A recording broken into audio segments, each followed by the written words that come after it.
Hello and good afternoon, everyone, and welcome to our National Training Week session. I'm Husnina, and I am delighted to be your host for today's session. Today, we are honored to have our expert trainer, Ms. Carol, who will be further sharing her valuable insights in this second part of Introduction to the Employment Act for HR personnel. During the session, please feel free to ask questions in the chat box below, as Ms. Carol will address all questions at the end of the session. Also, as a reminder, please keep your microphones muted throughout the sessions to avoid any disruptions.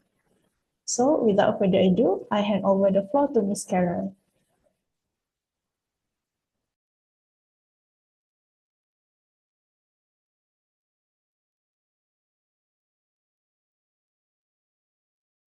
Good afternoon, everyone. If you can hear me clearly, please put a thumbs up.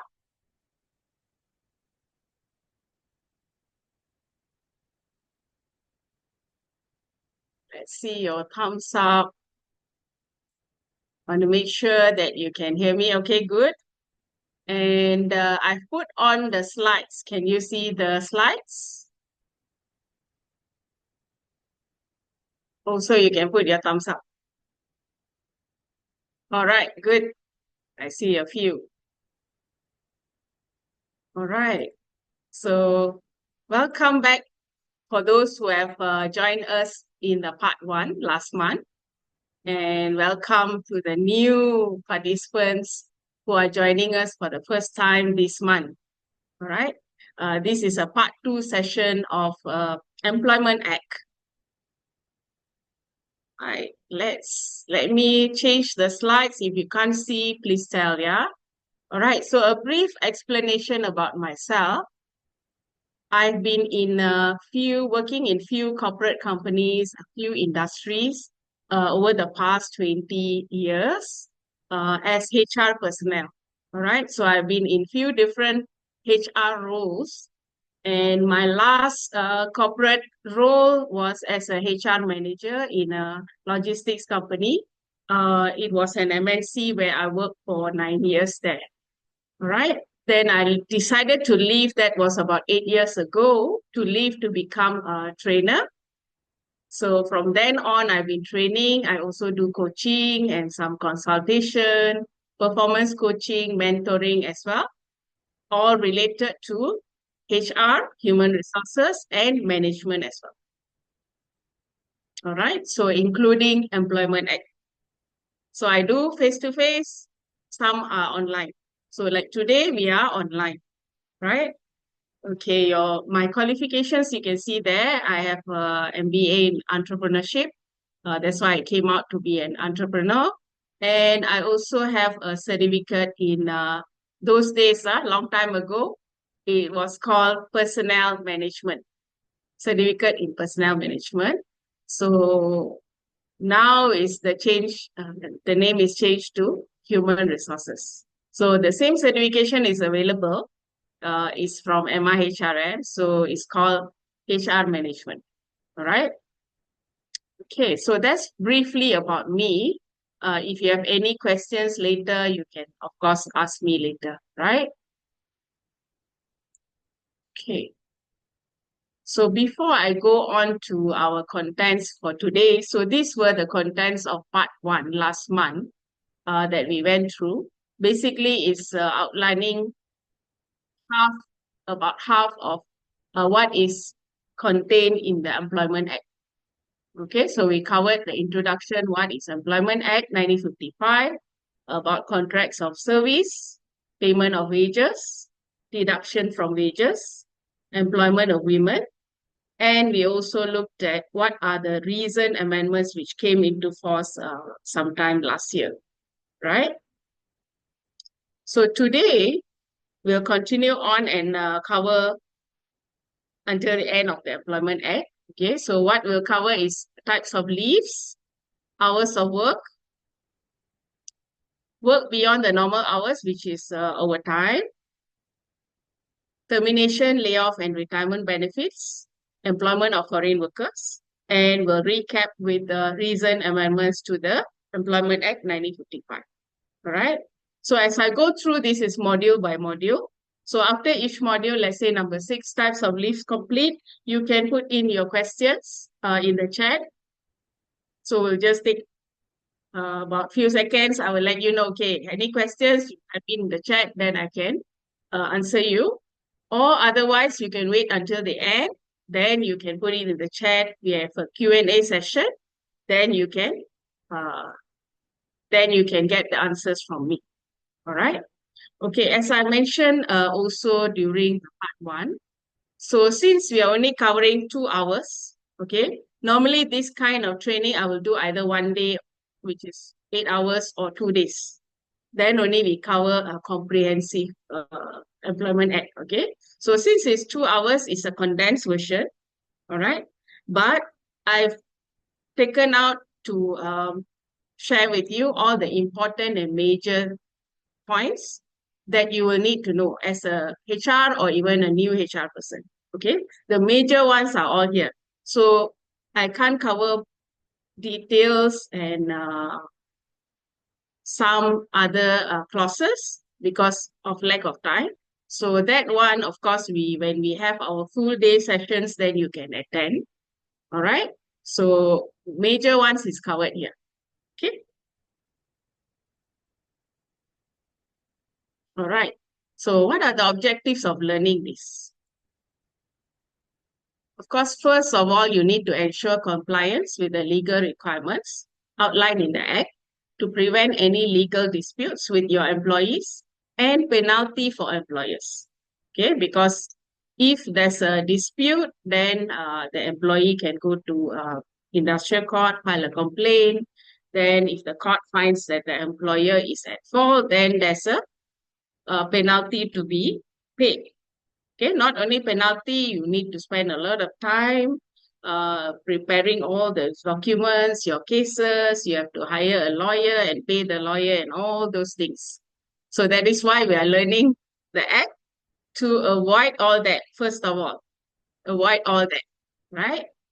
Second, embrace a deep understanding of the rights and responsibilities of both parties under the law, right? Including entitlement for wages. Of course, you get a better understanding. Your employee also happy. When they have queries, you also can explain to them. Then you create a good working environment, right? And lastly, you see the last part, gain the expertise to interpret and effectively apply the clauses for positive changes within your organization. So example, that new things, new amendments coming up, you need to update and interpret and let the employees know and let your bosses know also. So let's say your boss is a non-HR person, or, is a general management person. So usually they are not aware of all this. So you as a HR person need to update them as well. Not only update yourself, update your employer and update your employee, right? That is why this is essential to learn about different acts. Okay.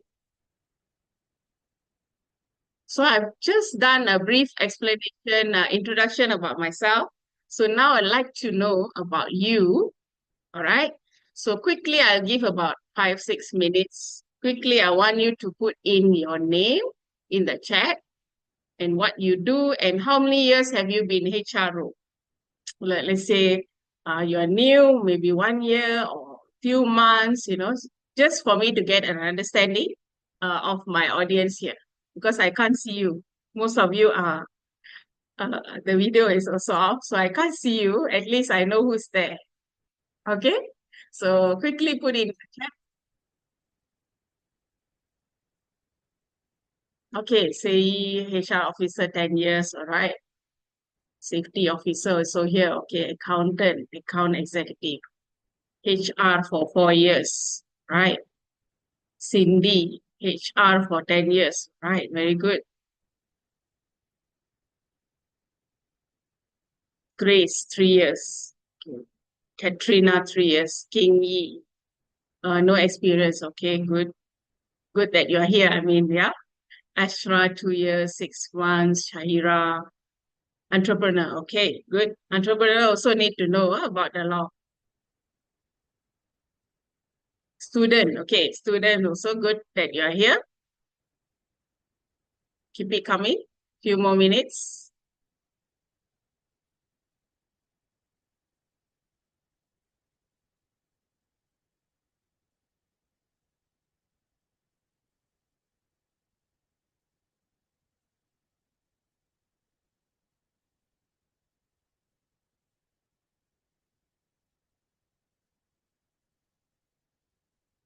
Another 1 minute. We'll wait for more to put in the chat. Okay, Tina is account and admin, right?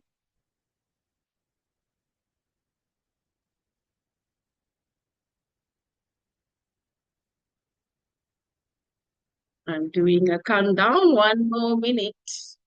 Nuralisa, okay, 8 years.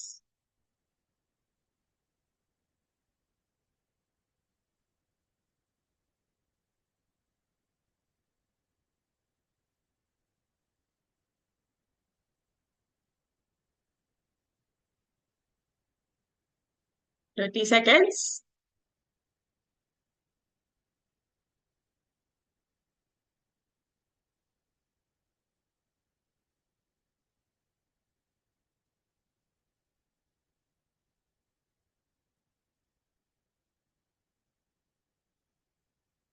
Anyone else? Before I move on, want to share your name, what you do, and how long you've been in HR.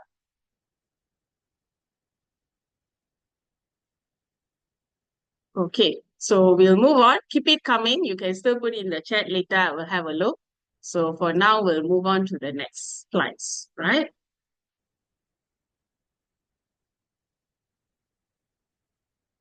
So before I start these types of leave, so I want to keep things interactive as well, so that we learn together. So some parts there will be some like a short quiz. So hope you can take part and put it in the chat. Yeah, put some answers in the chat. If you're not sure, it's fine. But since I'm already sharing, then you will get the information. Then you'll be able to do the calculation or get the answers, right? Okay. So the first section, we start with types of leave. We start off with the rest days. Here below, you see this bar. Some of the slides, I will put this bar. This means it's section 59 of the Employment Act that states this thing. But it's not verbatim. It's not exactly. I've summarized it. So the exact wording, if you want, you just go to Employment Act, section 59, and refer to that. Okay. So sometimes the act is written in a format because it's a legal format. You may have difficulty understanding. That is why you are here today. Okay. Some people have difficulty processing, hey, what is the act trying to say? So that's why you're attending trainings like this, so we can put it in a simpler form for you to understand. Right? So sections are given so that you can refer.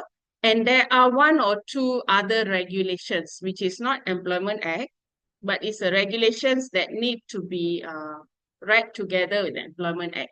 So I've also put in there which regulation and which clause. In the later part of the slides, you will see that as well. Okay, but it's a small part because today our focus is Employment Act, right? Okay, come back to rest days. Employees are entitled to 1 day of rest in each week. A rest day can be any day as determined by the employer and as stated in the contract letter. So under special circumstances, employees can be requested to work on a rest day. So the second clause says any day. So typically in an office environment, usually companies work from Monday to Friday. Then Saturday, don't come to work. Sunday also don't work, right? Or sometimes it could be Monday to Saturday they work and then Sunday they don't work. Okay. So it could be in a F&B or retail environment, normally Saturday, Sunday they are working. So their rest day will fall any other day because sometimes they go on rotation or shift basis. then it could be Monday or Tuesday or even 2 days, Wednesday, Thursday. All right. So that is why it says here any day as stated in the contract letter. But the Act says you must give 1 day in a week. So week is 7 days. Within 7 days, 1 week, they must go on rest. All right.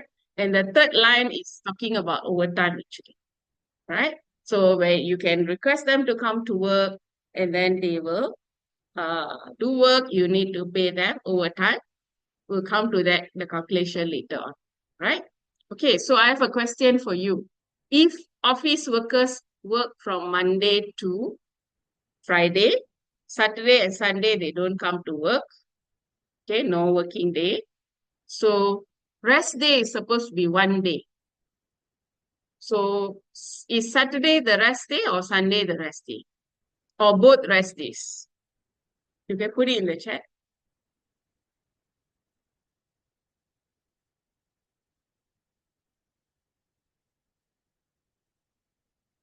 Wow, got questions so fast already about MC. We'll come to that later, yeah? Sunday, yes. People say Sunday rest day. Okay. Why is Sunday rest day? Why not Saturday? Yes, Sunday is correct, but why not Saturday?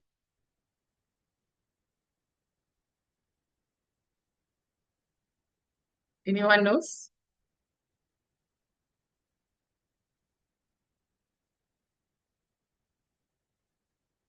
Okay, work already 6 day. Okay, Saturday off day. All right. So why is Saturday called off day?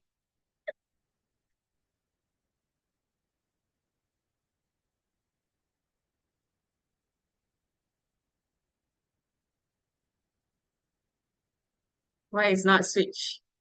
Okay, let me just explain, yeah. So the day that you don't work before the working day is called a rest day. Okay, that's why Sunday is a rest day because Monday you're going back to work. So the day before you go back to work is considered rest day according to Employment Act. This is important for calculation of overtime.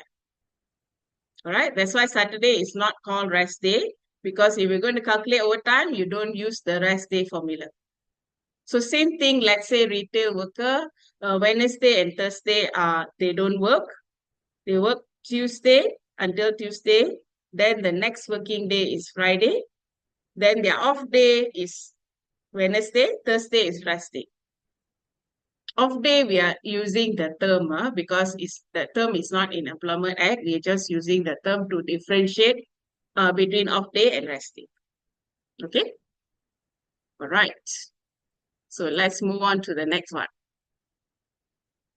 Next one is on leave.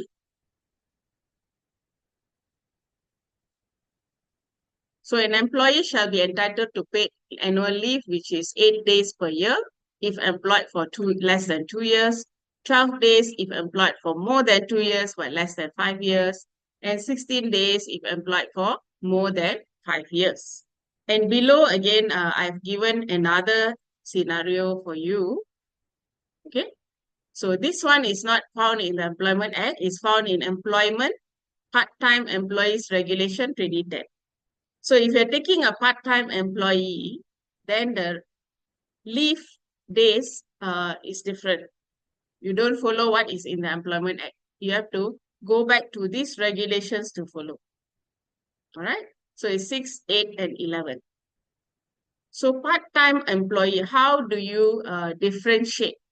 What determines a part-time employee? Anyone knows? I think I shared in part during my part 1. Anyone want to share? How do we categorize them as part-time? Casual worker, yes, but depends on what do we say they are part-time, and then you go back to these regulations to follow.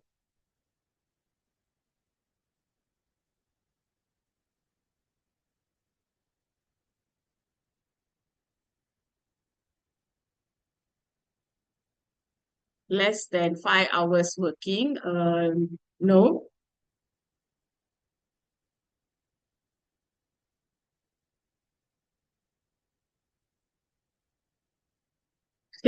So let me give you the answer. It's total working week per week is 45 hours per week right now. Okay.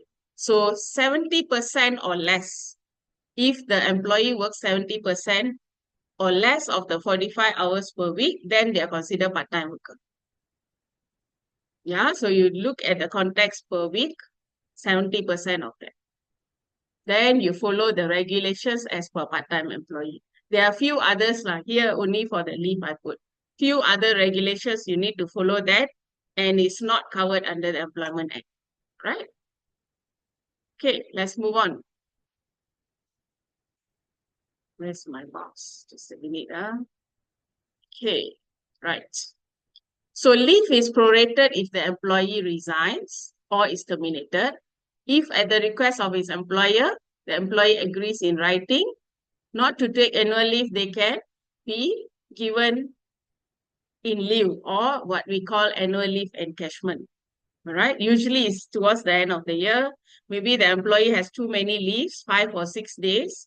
Then the employer says, hey, you don't want to take the leave, we can change it into cash.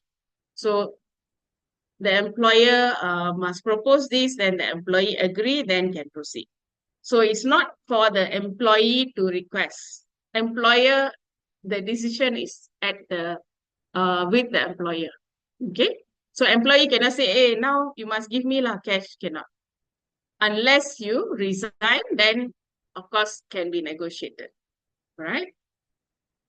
And then the third paragraph, you see, if the employee is on paid annual leave, let's say the employee takes leave and then suddenly falls sick, went to the clinic, take medical leave, and then once they come back with a medical certificate, you need to switch the annual leave into sick leave. That's what it means, this clause. Same with maternity leave. Let's say they took annual leave now and then suddenly delivered a baby. Sometimes it can happen. So now you need to give back the annual leave and switch it to maternity leave. All right? That's the last clause is that.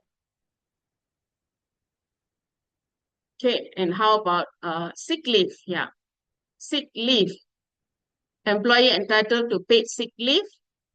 If not hospitalized, is 14, 18, 22, depends on number of years, and 60 days of hospitalization. So this is again a clause which is changed last year.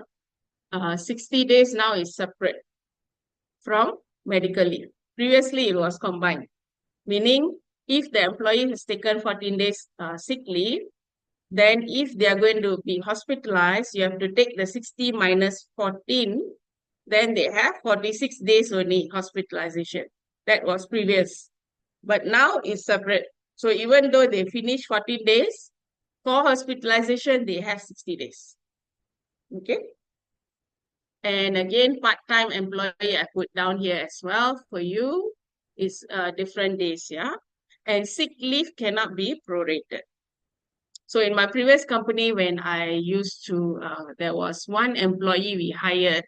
He was dispatch rider, okay, to send documents for us. First day he turned up. Second day he met with an accident, road accident. And then he was injured and hospitalized. But hospitalized only few days. After that, he had to stay at home because he fractured some bones. And then he used up all the 60 days hospitalization leave. And then when he come back to work, he decided to resign. So the company had to bear 60 days of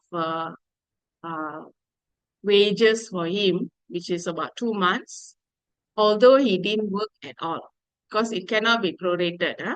Same with sick leave. Once they come in, they sick, they entitled for all. Right? Okay, now since we are on sick leave, there was a question there. Let me go back to the question. Okay. Tan Sei says, if the staff continuously took 5 days MC, is the staff entitled for Saturday or rest day, Sunday? Yeah, medical leave is, or sick leave is, doesn't affect the rest day. Okay. So sick leave, because you see they are entitled for it.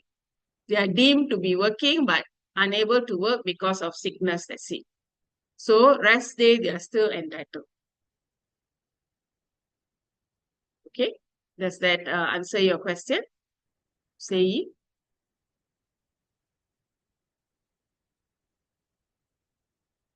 Can, yeah? Okay. Let's move on to the next one.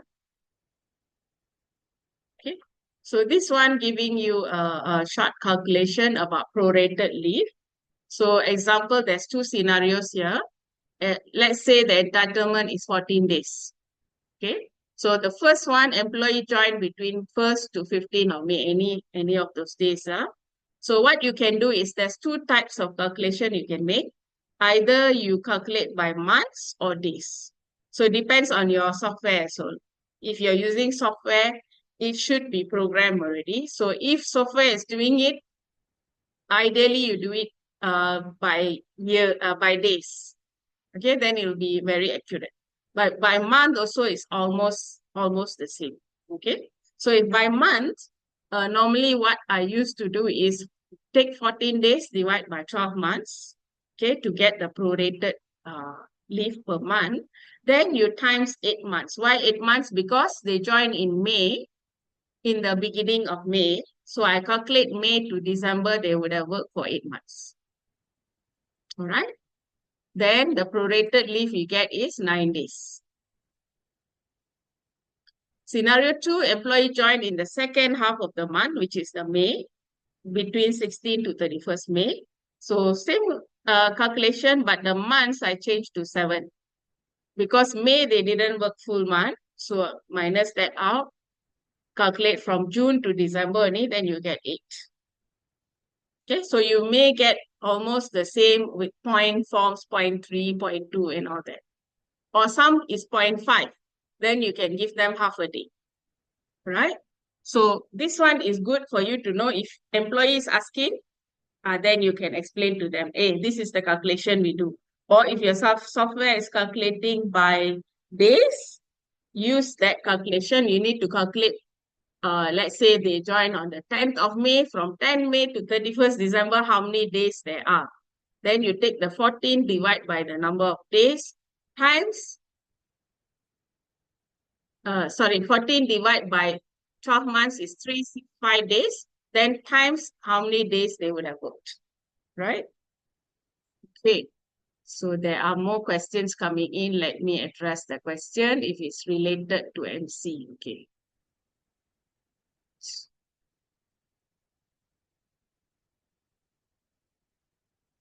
Okay, one question is on hospitalization.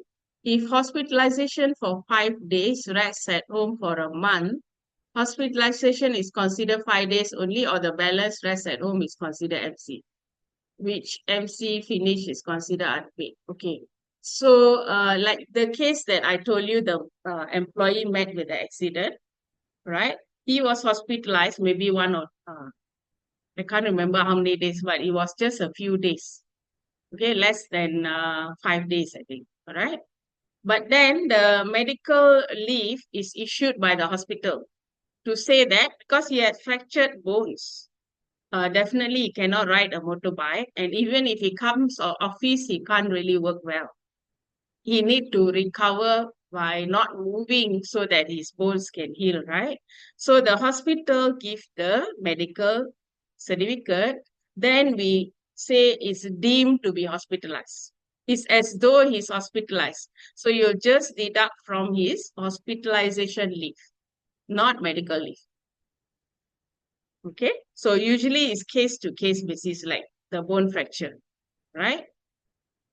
Other cases, let's say the hospital, he goes 2 days, then he's discharged. So the 2 days hospitalization, after that, he's still not well. Then he need to go to the hospital outpatient clinic.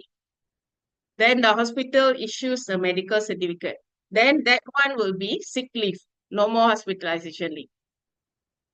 So you need to see case to case what type of injury and where he gets the leave from. Is it from the outpatient clinic or is it from the ward itself? Okay. Hope that answers your question. Next question, if staff apply for MC for 7 days, Monday to Sunday, we should deduct the MC for 7 days or excluding Saturday, Sunday. Usually 7 days, what I do, there's like a rule of thumb. If it's 14 days, let's say 14 days, then you take the whole 14 days. But if it's 1 week or less, then you just minus 5 days only. Okay, 1 week or less, 5 days, Monday to Friday. Saturday, Sunday don't count as medical leave. But if it's stretched for 2 weeks, or even in case of hospitalization, 60 days already. So Saturday, Sunday also you include in because it's under prolonged leave break. Okay. So the doctor just provide MC but not hospitalization during the employee rest at home. Yes, if the doctor is from hospital, as I mentioned earlier, then you deem it as hospitalization leave. What was his case or injury? Can you share? The one with HR, I don't know what's the name you put there, HR. What injury was the employee? What did he have for 5 days of medical leave?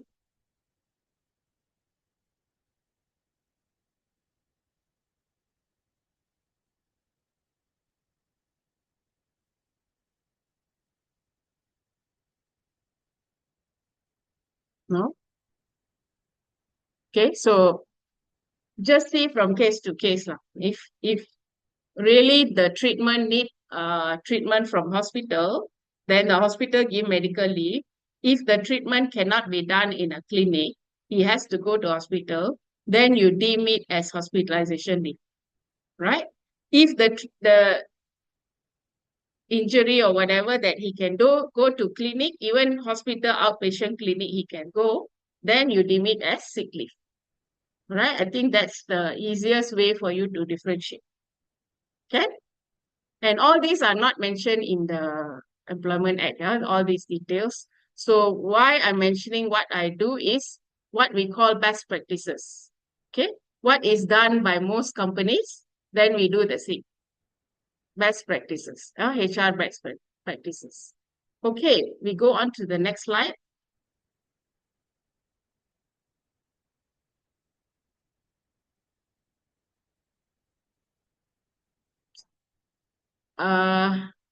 Okay, I'll come back to the questions. There are more questions there. I'll come back later. Let's continue with this leave first. So this is a new one added last week. A male employee married shall be entitled to 7 continuous days of paternity leave, but he must fulfill all these requirements, yeah? So last part 1, I shared about maternity leave for female. That one, they don't have condition married. Okay, even though single, you need to give maternity leave. But here, when they introduce paternity leave, they put the requirement. You see there, I put there married. So if a single employee wants have a child and then he wants paternity leave, sorry, not entitled. Under the act, not entitled. But if the company wants to give on their own, then that's your issue, lah. But I'm talking about under act. Yeah.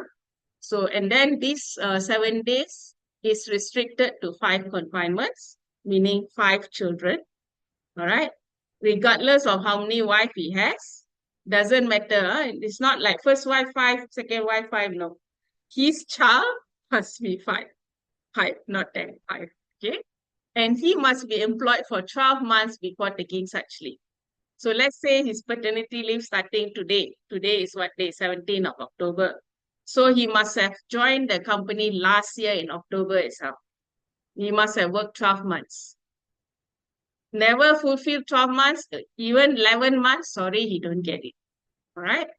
And last one, he must notify due date at least 30 days in advance. So if 17 October, the wife going to deliver, then he must notify by 16 of September. Send in the leave application form. Then, otherwise, again, you don't have to give him the leave, right? And 7 is continuous days, yeah? So let's say wife delivered on Friday. Saturday and Sunday he doesn't work. Doesn't matter. Because here says continuous. So Friday is sick leave. Saturday, Sunday, Monday, Tuesday, Wednesday, Thursday. That's it. So the following Friday he has to come back to work. Okay.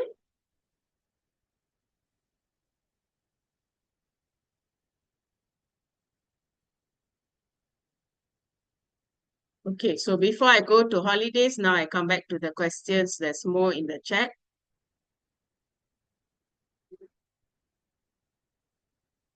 In your example, 5 days sick leave, what if it started from Wednesday, do we count till the weekend, or we need to split to the next weekdays?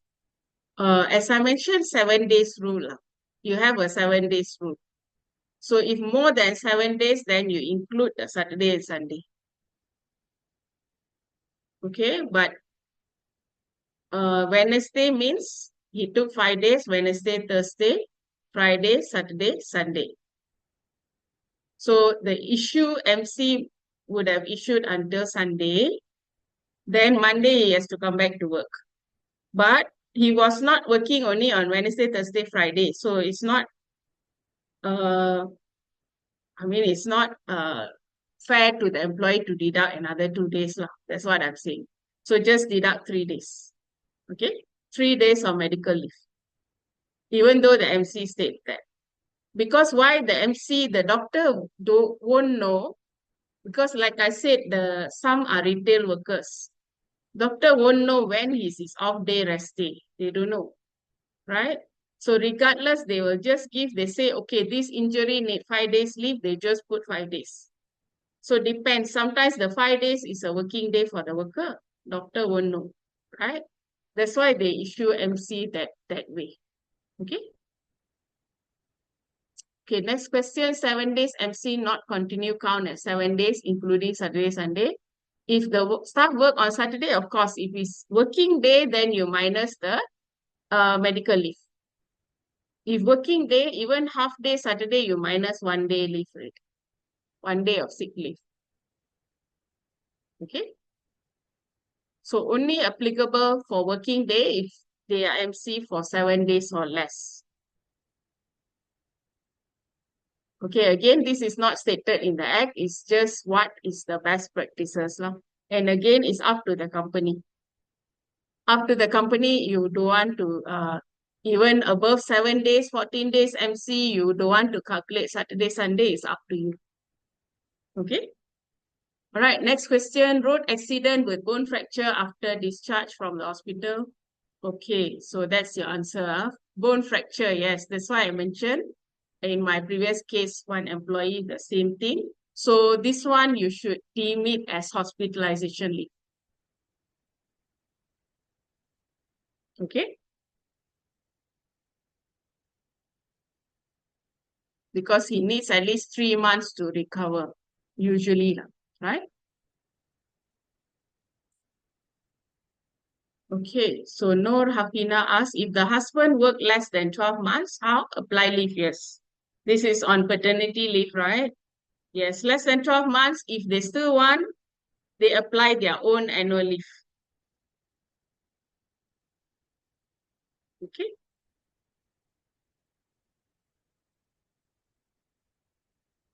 Okay, hope I answered all your questions. Let's move on to holidays. So every employee entitled to paid holidays according to section 60D1, 11 are gazetted, 5 are compulsory. Okay, so 11 gazetted means each company only need to provide 11 days actually. You don't have to give more than 11. All right, but if you have already given 12 days, 13 days, then you cannot say, oh, now I want to cut back, Right? Remember in my part 1, I shared term less favorable than what is stated in the Employment Act is void. So whatever you've given, which is more favorable, you have to follow that. If let's say you're giving all the holidays, let's say 20 days per year, now you say, oh, Employment Act says 11, which is less favorable, you cannot. You must maintain 20 days. Okay? So 5 are compulsory. National Day, 31st August, birthday of the king, birthday of the ruler of each state, or Federal Territory Day for KL, Labuan, and Putrajaya. Workers' Day, 1st May, and Malaysia Day, 16 September, right?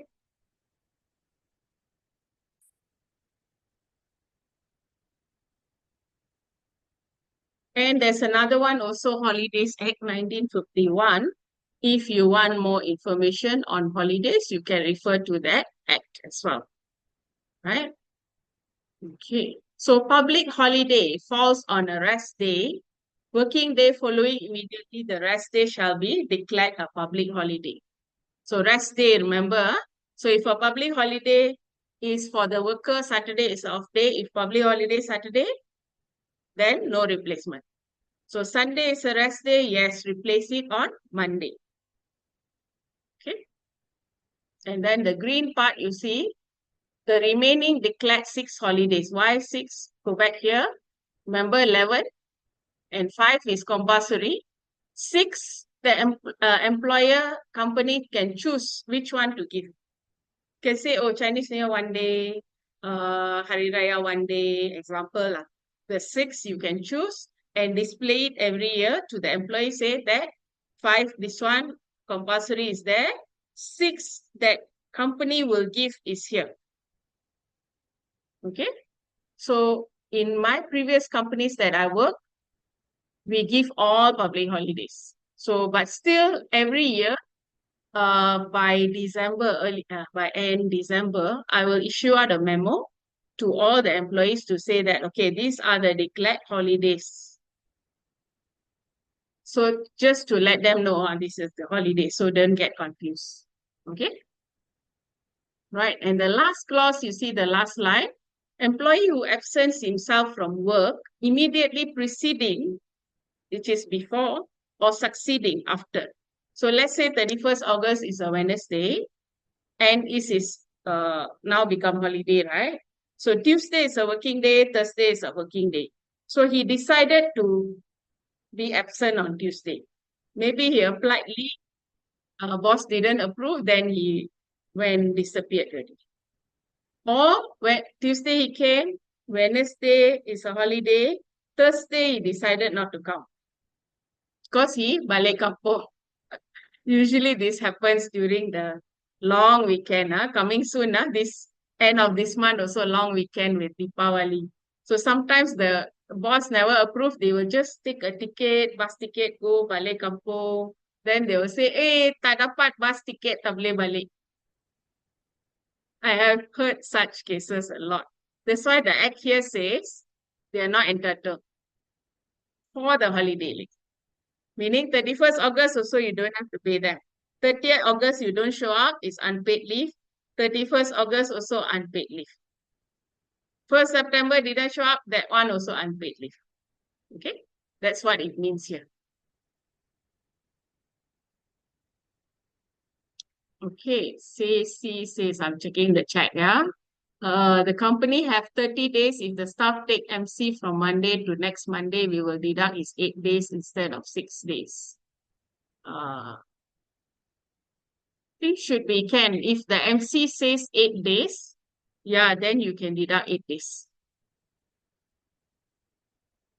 Wow, you all have 30 days of medical leave. That's a lot. Okay. The minimum is only this, right? So now we go back here. 14, 18, 22 only. So your company gives 30 days. That's a lot. Ideally, what we practice is annual leave you can give more, but sick leave we stick to the what is stated in the act. Right? Okay, got one more question. If the worker absence on Friday, Saturday is off day, and Sunday is public holiday, Monday is replacement. Worker come back to work on Tuesday for Monday. Okay. Preceding, yes. Immediately preceding. The X says immediately. Preceding. So immediately means Saturday. But Saturday is off day. So Friday is not considered immediately preceding. Okay, immediately should be one day before. So this stuff is very clever lah. It takes like that. So you should take a disciplinary action against this stuff. Absent. Yeah, take disciplinary action, but you cannot deduct the public holiday day. Okay.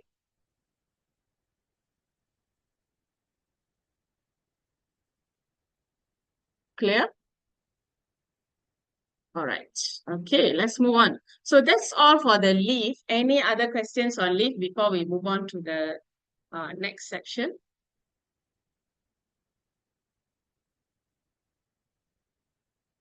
Okay, no, then we move on. If yes, you can put it later on at the end of our session. So now let's go to hours of work. So normal hours of work means hours of work agreed between an employer and an employee, right? And these are the requirements as per Section 60A. They must work 8 hours a day, excluding a period of rest. Okay, maximum 8 hours. 5 consecutive hours of work without a period of rest of not less than 30 minutes. Should not exceed, and must be 45 hours in a week. Above a spread over a period of 10 hours in a day. More than 10 hours cannot work. Yeah. So maximum 8 hours. But if you're going to spread over, sometimes they say, oh, break in between and all those, can go up to 10 hours. All right, but not more than that. And every 5 hours must have a break at least 30 minutes. And of course, the new regulations, the new update says 45 hours in a week. So that if let's say you're working 5 days a week, then it will be 9 to 6 means you're working 8 hours, right? So 5 days is only 40 hours. Then maybe Saturday work 5 hours. Then you cover 45 hours, right? Then below the last line, you see upon mutual agreement, hours of work can exceed 9 hours a day, but it cannot exceed 45 hours in a week.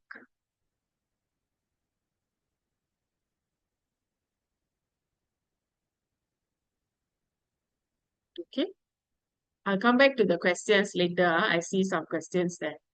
Okay. So we'll continue with the work hours first. Okay, part-time employees, just now I mentioned, not exceeding 70% of full-time employees' hours, then they are considered part-time. So example here, full-time work 45 hours, part-time would be 31.5 hours. If they work more than 31.5 hours, then they are considered full-time employee already. Then you have to follow all the what is stated in the Employment Act. Right. And then this is another new one included, FWA, short form for flexible working arrangement. So it can vary between hours of work, days of work, and even place. They can work from co-working space or online work from home as well, right? So employee is given the opportunity to write to employer to request for flexible work arrangement. Employer may approve or refuse the application within 60 days in writing, indicating grounds for refusal, right? Ideally, you have a separate form for employee to write in to indicate, okay, which kind of FWA, maybe they tick there, which kind of FWA they're applying. And then the form goes to the immediate supervisor for approval and must be returned to the employee by within 60 days. In writing, that's why I say, ideally you have a form, and then below the form, there's a part for the supervisor to write. Write in, okay, approve. or write in refuse. And if refuse, why? Put in the reason. Okay. So of course you need to have a separate policy on this.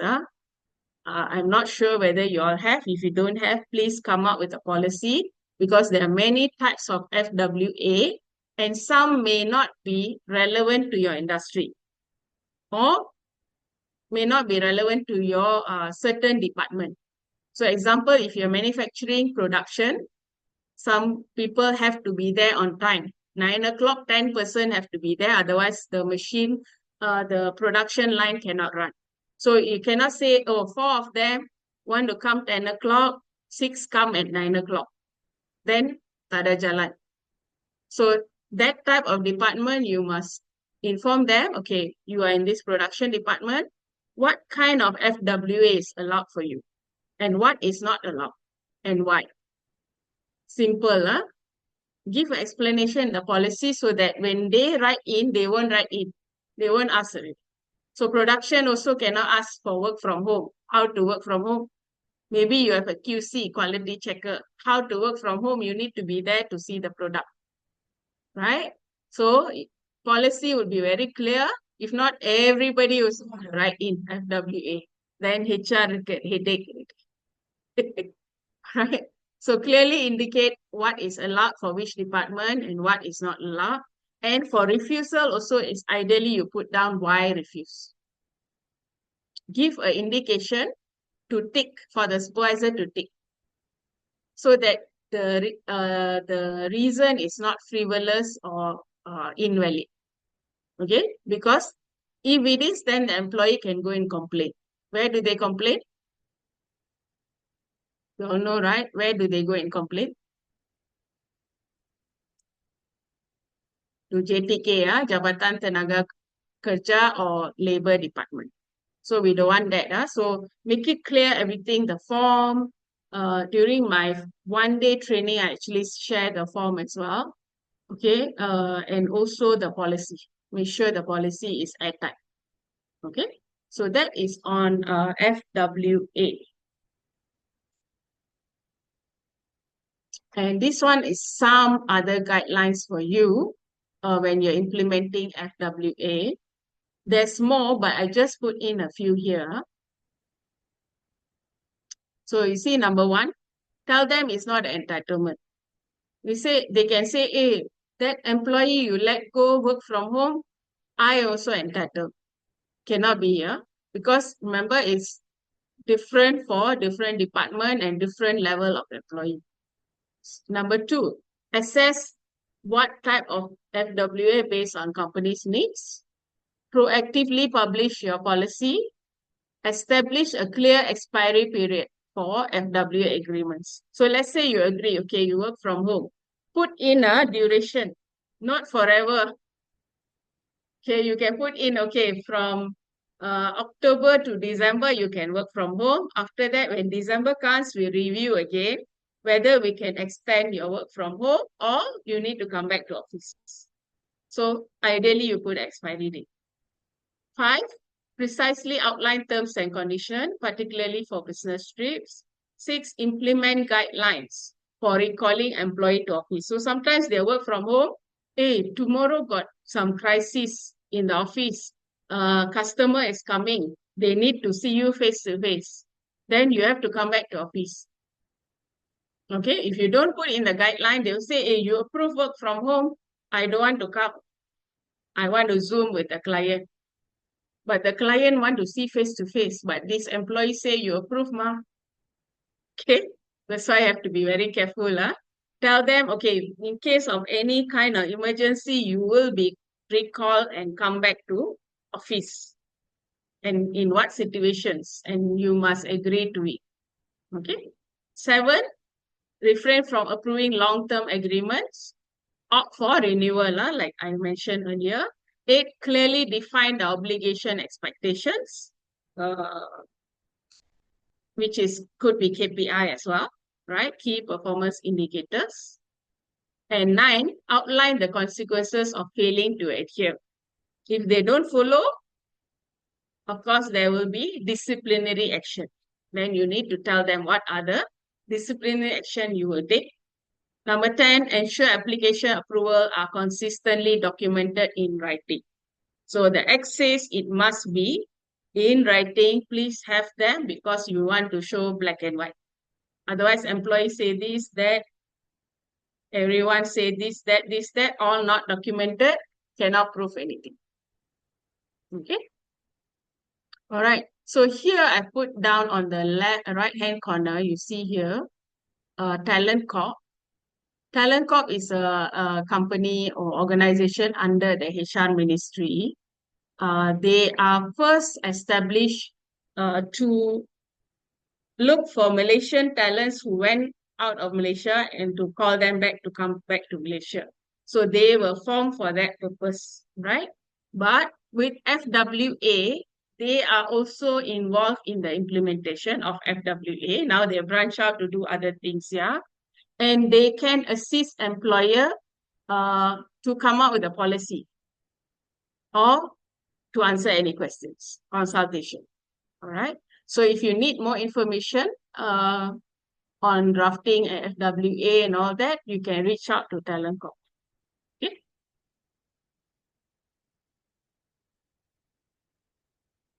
Okay, these are quiz. We'll come back later. Okay. On still on work hours. Okay, this one additional I put in is not in the act, right? So these are just guidelines for prayers done for by Muslims. Again, these are HR best practices. Most of the companies are doing, then we also follow suit, yeah? So this one, Department of Labor, they are the one issued the guideline. So it's not compulsory to follow, but ideally it's good to follow. And these are the time given for prayers. So like Friday, you see between 12:45 to 2:15. So that can include lunchtime as well. So usually they'll go out and then come back, all right?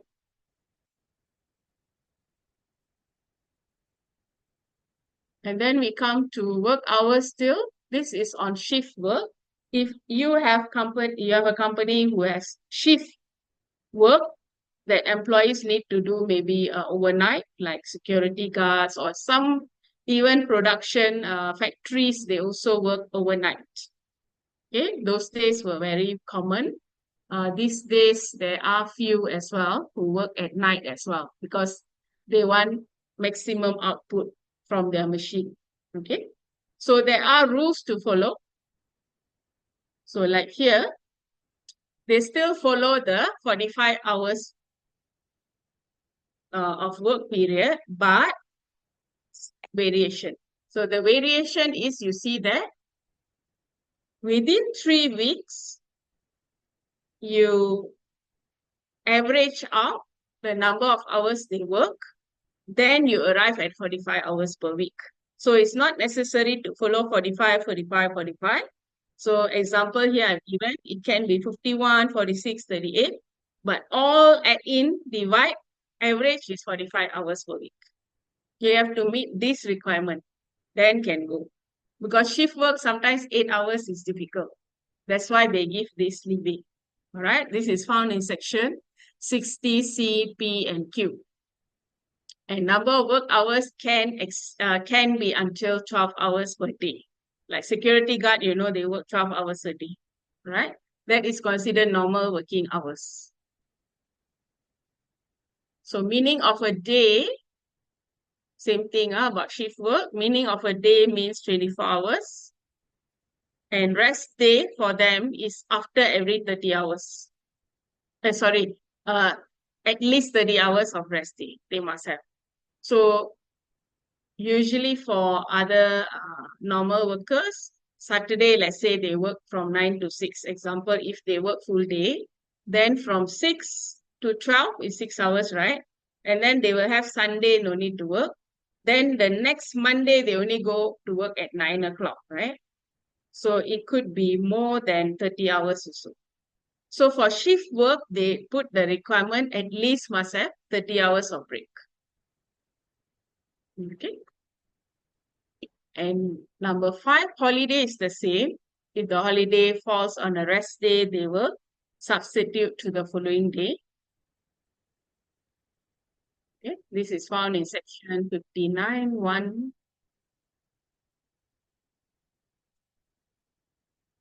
Okay, and shift work schedule or roster need to be given to employees before they start the shift, and this roster need to be kept for 6 years. Yeah. So why 6 years for inspection? Who do you think will inspect this kind of roster? Anyone who can put it in the chat?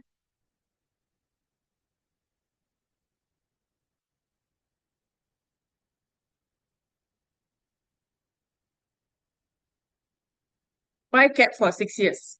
Who will come for inspection? Who will inspect and why? Which authority? Labor department could be, yes. If there's a complaint by employee, that they are not paid accordingly or calculation is faulty or whatever, then labor department may come. And also could be SOCSO if there's a claim. If there's an accident and then they want to claim, SOCSO need to verify that they are working on that day, right? So these two, usually the authorities who will check. Okay, so let me go back, before I go to the next one, let me go back to the questions. There are some more questions here. Okay, okay, Musfira is asking, 11 public holiday means the workers need to be paid even if they are not working, correct? So 11 public holiday, you need to let them go. Don't come to work, and then you need to pay them. Yeah, that's what it means by gazetted public holiday. 11 is in addition to the annual leave and sick leave and rest days. Okay, next question. If the employee informed face some emergency for proceeding of the PH, is the next PH is paid PH. Okay. Emergency. What kind of emergency? Depends. So when I was the HR previously, what I used to do is, we did have a policy in our company. We said we allow 5 days of emergency leave per year. And then if you're going on emergency leave, we also give reasons what are the acceptable emergencies. Okay, example, it could be death of immediate family member or accident of immediate family member or illness, of immediate family member, and what else? I think that's about it. Illness, accident, death. Okay, we outline in the policy. And then we say upon emergency leave, once you come back to work, you need to give proof of your emergency. If not, sorry, it's not considered emergency. So if death in the family, you come back with a death certificate.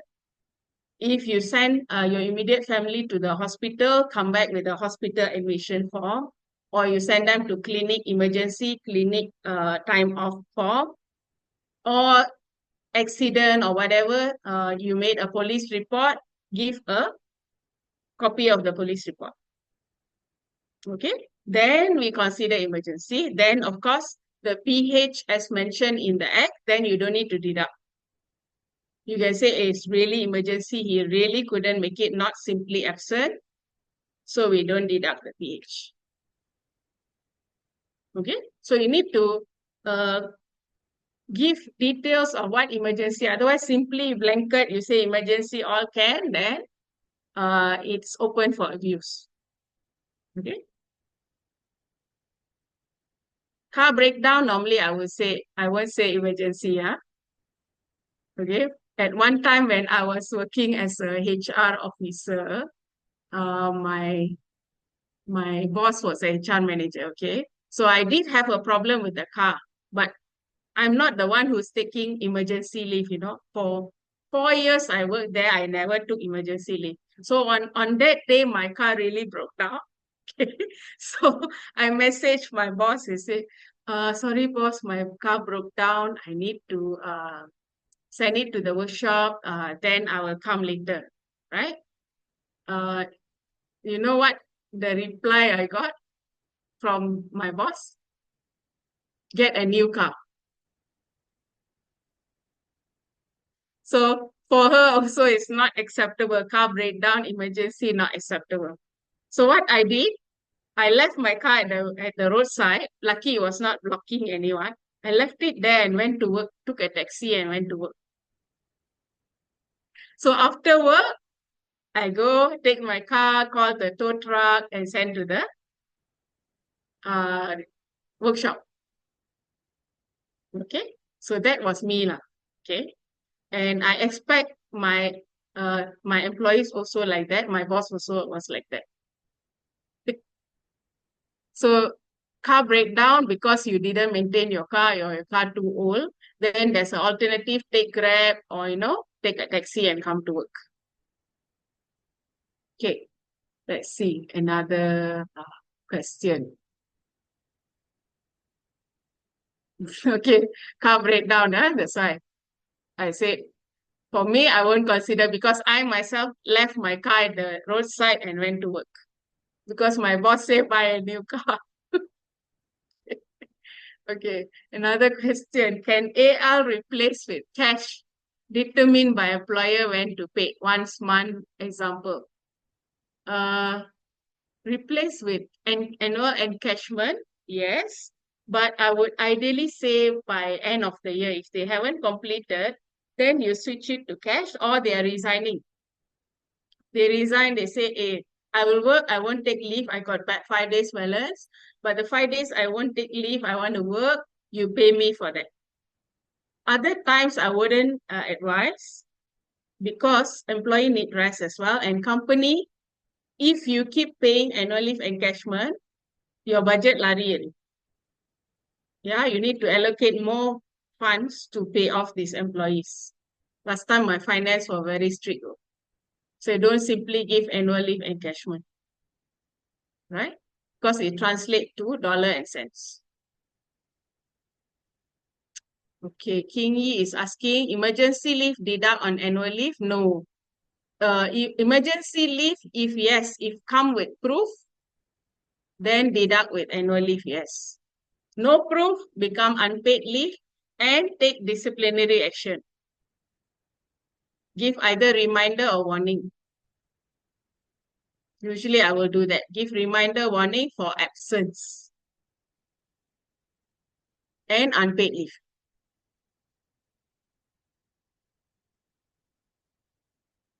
Okay, Cindy Ho saying EL for 7 days for unfell and in Japan, yes. If you're working for a Japanese company, maybe for period pain, Japan gives 7 days, I think. If I recall, they have a law on that. That employee take this leave, they are entitled for extra days leave. Okay. For Malaysia, we don't have that. So I leave it to the company. It's up to you whether you want to give or not. Then of course it become annual leave. But if it's going to be every month, then the employee, for me lah, if every month employee going to do that, I say you're not suitable to work here anymore. Maybe you need a part-time job. Okay? Because then all the leave also burn already. Ma. How to work? Okay. Eng asked maximum day for unpaid leave. No. Unpaid leave is not stated in the Employment Act. Okay. So it depends on the company. But I wouldn't put it in the policy also because we don't want to encourage employee to take unpaid leave. Because unpaid leave means either emergency, they don't have proof, or they finish all their annual leave, they keep taking leave. Then who's going to do their work? So I won't put it in the policy. I won't encourage this, all right, for unpaid leave. Cindy says EL because no babysitter. Again, if you ask me, I work for HR for 20 over years. I also have a child, had a child, which I sent to babysitter also. I don't accept this. EL. because there's too many cases I've seen. They have to have an alternative arrangement. If they don't have babysitter, they need to have plan B. Who are they going to send to? Maybe the next another babysitter, backup, or one of their relatives. Or, I don't know, bring the child to work. Okay. So you need to brief the employee on how to manage themselves and tell them, you need to plan your own life properly so that these frivolous, I would say frivolous things don't keep taking EL. Okay? Yeah, Tina says, yeah, every month period, 7 days, 12 times 12 for you already. Okay. All right. Hope my explanation is clear, and I've answered most of your questions here. Okay, let's move on. It's already 3:10. So there are a few more slides to go. If I run out of time, because we are ending at 4, if I run out of time, some I may go fast, yeah? But you can ask me questions later.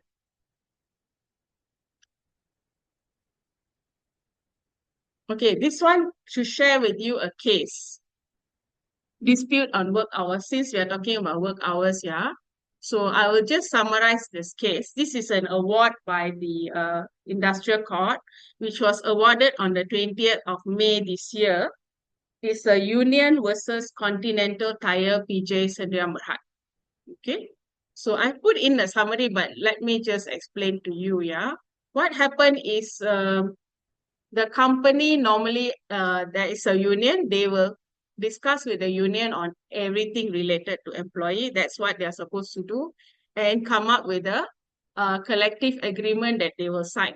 This is in addition to the contract letter given to employee. Because unionized, you have to have a collective agreement or CA, right? So they have done that in 2017.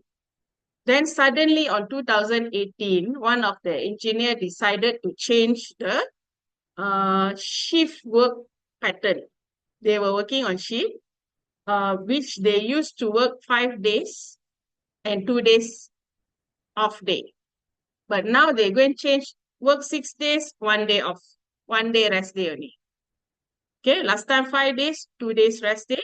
Now 6 days, 1 day rest day. In the end, when the union calculated, the rest day was previously 85 days. With the new change, it will be 52 days only. So that all the employee will lose out 33 days of resting. Then the company thought, oh, it's fair what? Okay what? Because we have a lot of work, productivity increase, we need workers to be present, we need to change to 6 days. That's the argument in court, yeah? Because the union took them to court, that's the argument. Say productivity increase, we need workers, we need to switch to 6 days, then only we can meet the capacity. Otherwise, cannot. All right. So in the end, what happened? I put down here. Remember the terms that I mentioned. Term less favorable is not acceptable. And related to that also, whatever you've given the employee in your contract or even collective agreement, you cannot say now become less. If more can, suddenly less cannot. Remember the holiday also I mentioned. If you're given 20 days, you cannot say now I give you 11 days. Even work hours. Last time maybe you work 40 hours a day. But now employment is 45 hours. You want to increase, cannot. Because less favorable to employee. So same thing here. I don't know why Continental Tire didn't think about this act. What I can deduce is they were very ignorant of the act. Okay. So it's very clear cut. Went to court, of course, the judge say cannot. Go back to 5 days week and 2 days resting. Okay, so that's the summary of the case. So they wasted their time. The union also was not, I would say not, the union was very proficient. Okay, the company or the HR or the lawyer representing them was really ignorant about the act itself. Okay, so this is related to Employment Act on number of work hours. Okay, and also the roster. Just now I mentioned shift work must have roster. And then this one also, they didn't give the roster in advance. So if you want to look up the full case story to read, you go to this award number 709. You type in this one under the website, Industrial Court of Malaysia website. You can extract the whole story to read. Okay. Okay, now we go on to overtime. Okay, what is overtime? Overtime calculation would be, we use this ORP. This is a formula. What does ORP mean? Monthly rate of pay divided by 26. Okay, whatever wages, divide by 26. Wages will be salary plus all fixed allowances, except traveling allowances is excluded, right? It can include attendance, shift allowance, and other allowances for the purpose of calculating the ORP for overtime. And then employees can only work up to 104 hours of overtime in a month, and this is applicable for normal working days, excluding rest day and public holiday. That is separate. Okay.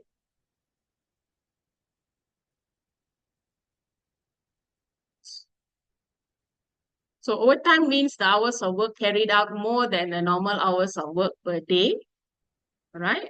And this is the calculation for a normal day, which includes off day. The so-called off day include as normal day. So normal days work 1.5 times the hourly rate of pay. Rest day will be 2 times. Public holiday will be 3 times. Okay. So calculation below. ORP, remember the ORP just now? Divide by 26. Then you divide by number of days, hours in a day. So if the company is working, employees are working 9 to 6. So it's actually minus lunch hour 1 hour. So it's 8 hours. So the formula here become 8. If the company working, let's say 9 to 5:30, then it's only 7.5 hours. Then this formula also change. ORP divided by 26 divided by 7.5. Okay. Then times rate. Rate is 1.5, 2, or 3. Then times how many hours they work for the month.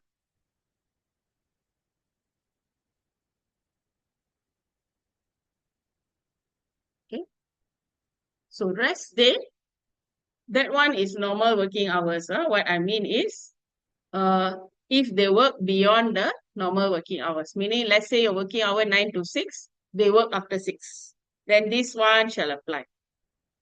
This formula is if they are working within the working hours, within the 9 to 6, but on a rest day or public holiday. Then this day rate shall apply. This is a daily rate. Okay. So rest day, if they work for more than 4 hours, 1 time the daily rate times 1. If they work less than 4 hours, half a day. Half time the daily rate. Public holiday, you give 2 times the daily rate. So calculation, both days same. ORP divided by 26 times, is it 1, half, or 2 times how many days they worked?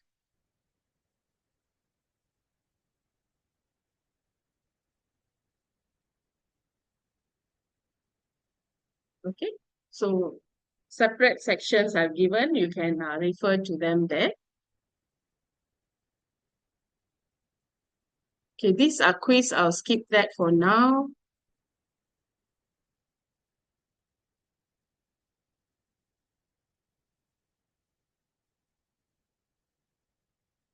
Okay, this one is on forced labor, section 90B.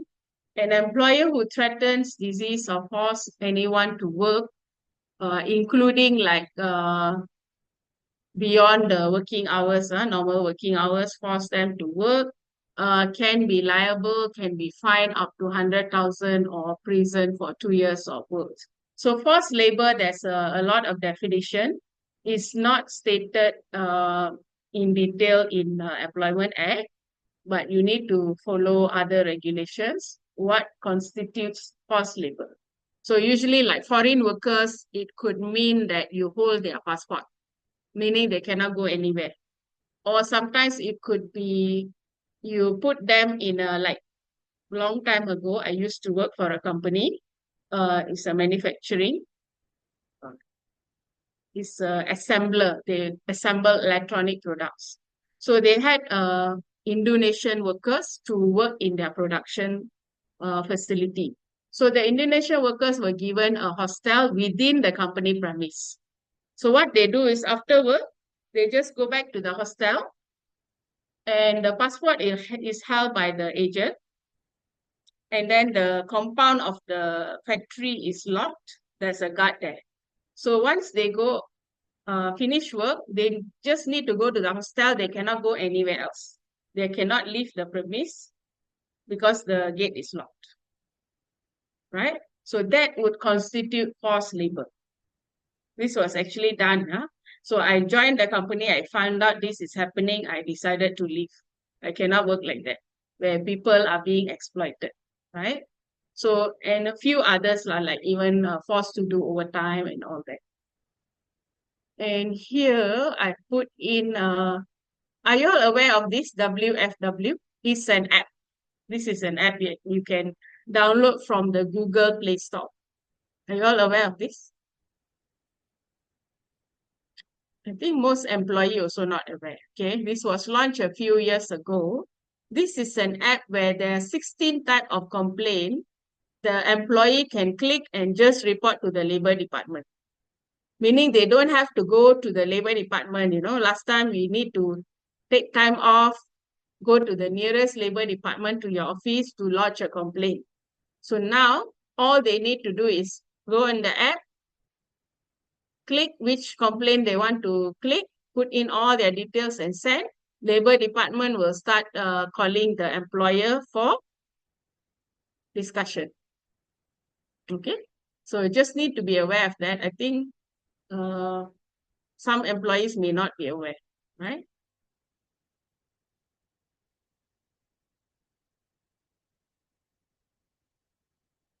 Okay, so before I go on, let's see what questions you have there. Okay.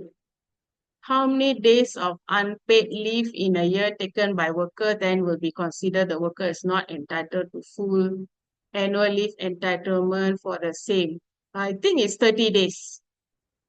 Okay, so in one clause of the Employment Act, it says if 30 days or more, they took unpaid leave or they were not working, then you don't consider that days as worked when you calculate their any entitlement. Annual leave, including retrenchment benefits. So you exclude the 30 days or more. Okay. Tina is asking, did I report the company? Okay. I did tell my senior manager there because I was executive that time. So there was a manager. I did inform the manager. I said, I'm leaving. Because of this issue, are you going to report? I asked the manager. The manager said yes. But I left. I don't know what happened after that. Because I left it to the manager to report the case. Because that time I say I'm junior person. If I'm going to report and then I need to show a lot of proof and there's a lot of hassle. There's a manager there, so I said, let the manager handle this. So if I'm the manager, of course, I wouldn't have allowed that to happen as well. I would have advised the boss and say, hey, this is not right. Please stop doing this. Otherwise, the authority is going to come after you. Right? Right. Karen is asking JTK, JPP. JTK is Jabatan Tenaga Kerja. JPP stands for what? Can't remember. JPP is what? Anyone knows? Anyway, you saw JPP, is it?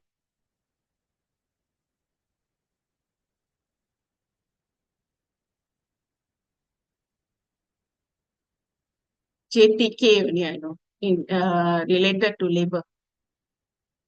Okay, King Yi is asking if the employee working only 20 days of a month, is his overtime calculation also be the same or will be different? For overtime will be the same. Overtime formula never changes. As long as on that day they work that number of hours, you follow the formula and pay them. Right? Only the annual leave calculation and retrenchment benefits calculation will change based on the number of days they work for the year. Okay, Karen says Jabatan Perusahaan. No, I think they are not involved, Jabatan Perusahaan. Any problems with the employee has, or employer has problems with the employee, refer to the labor department, which is Jabatan Tenaga Kerja. And any dismissal or termination case, then you go on to Industrial Relations Department. I think that's what you mean, Jabatan Perusahaan. Jabatan Perusahaan is Industrial Relations Department. That is on termination cases or cases with the union, dispute with union, then you go there. Other cases, you refer to Labor Department. Okay. DOSH is for medical.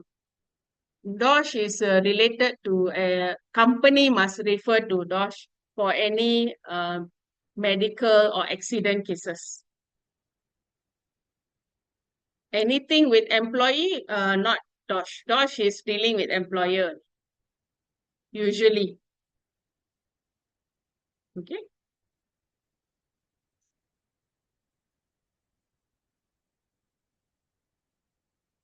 All right. Okay. Okay, let's go on to the next one. Termination, layoff, and retirement benefits.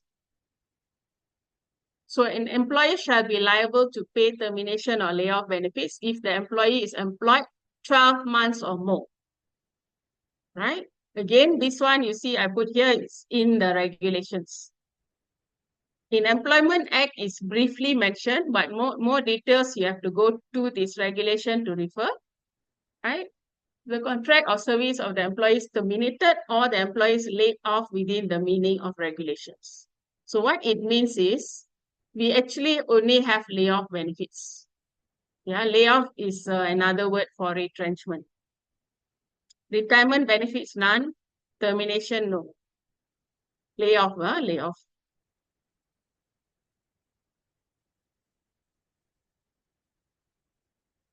So it's in section 60J. So. And these are the ones payable in case of layoff or retrenchment. All right? 10 days wages for every year if employed for less than 2 years. 15 days, 20 days, so on and so forth. And you can prorate them if incomplete year. So, and this one also, as mentioned in my part 1, only payable for certain category of employees, not all. So you need to check on that. Okay, this one. When an employee is granted leave of absence without pay during any period of 12 months, this is the one, someone you are asking, right? The period of absence exceeds 30 days, that period of leave or absence shall be disregarded to compute its length of service with the employer. All right? So that's now, remember you are asking, so 30 days or more, you disregard. So let's say they work 12 months, but in the 12 months, they took 30 days of absence or unpaid leave. Then you consider they only work 11 months.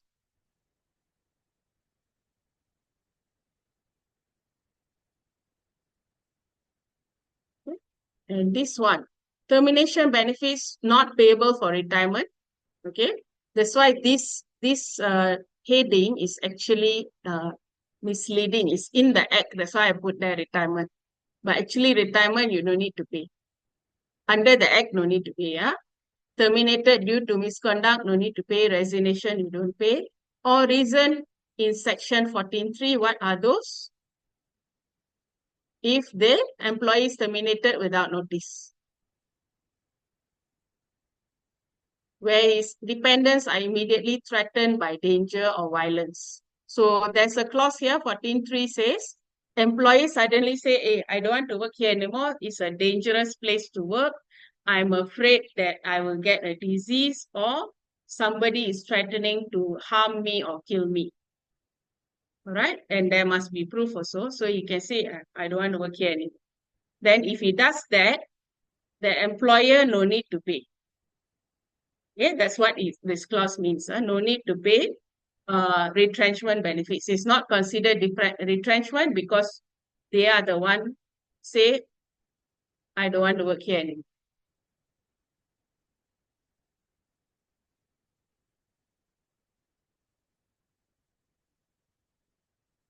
Okay. And this one is also on retrenchment.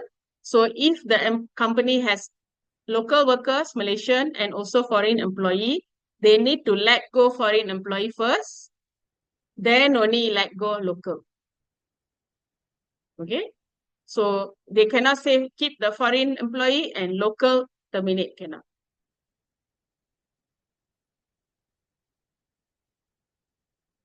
If it's the same job scope, depends on the job scope. And this is another one. In cases of complaint on sexual harassment, the complainant may terminate his contract of service, same like danger or violence just now, right? This one, they may terminate their service.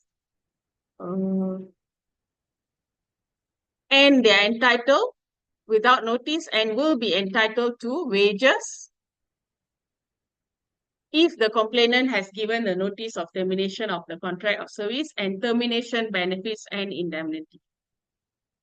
Okay, anything due to them and termination benefits as well, because it's considered as being retrenched.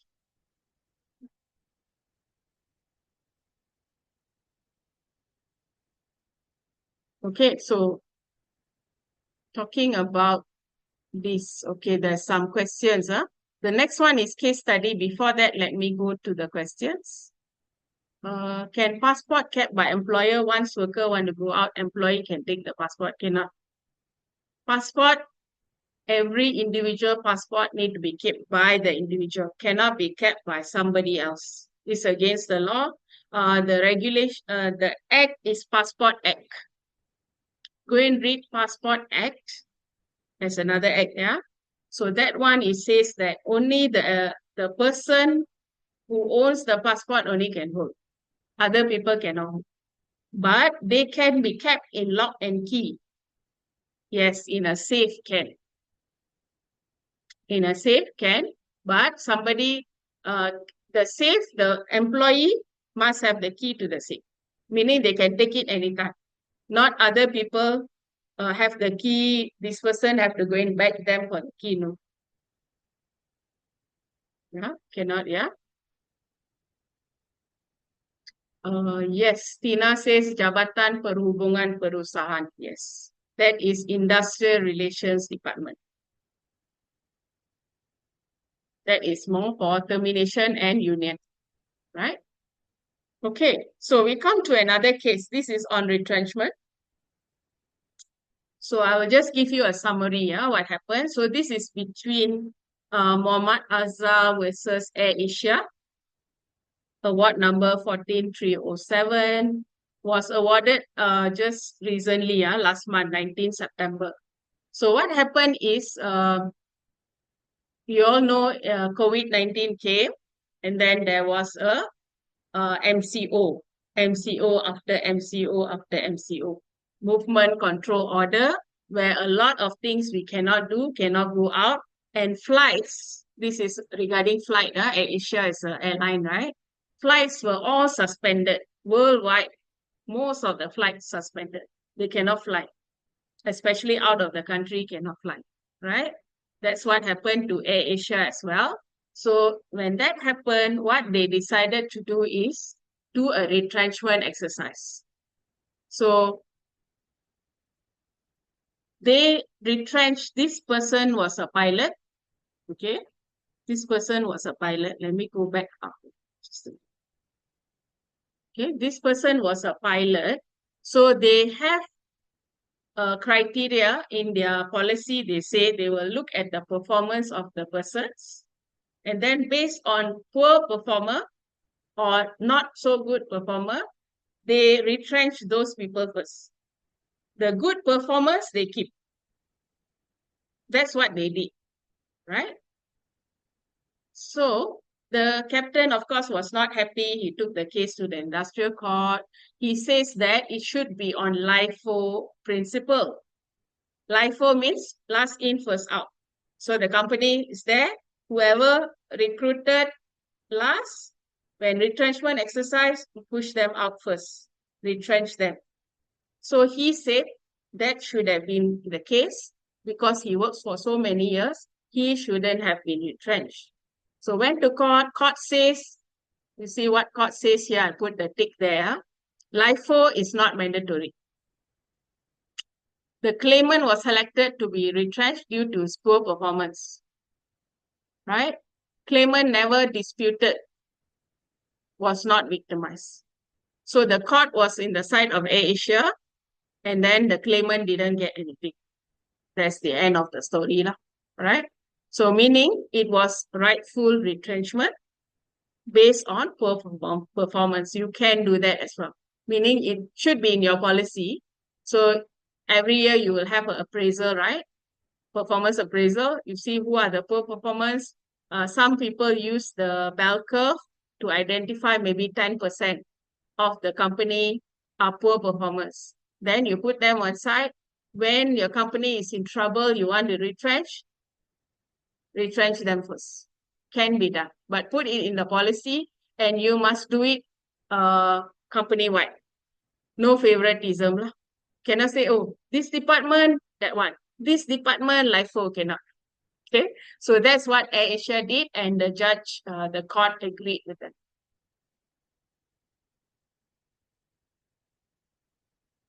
Okay. Questions. Question from one person. Termination layoff. If employer no need to pay, is meaning to say the particular of the wages no need to pay for the particular month, or just no need to pay for the compensation. No need to pay. I think it's let me come back to you on that because it was in my first part. Later I will share on that. Okay, which category no need to pay? So Karen is asking, is that okay that after probation appraisal done but no share copy with employee, HR advised to resign said underperform? Okay. After probation appraisal, yes, you can say non-confirmation can, right? But the employee may still go to labor department because you need to have proof.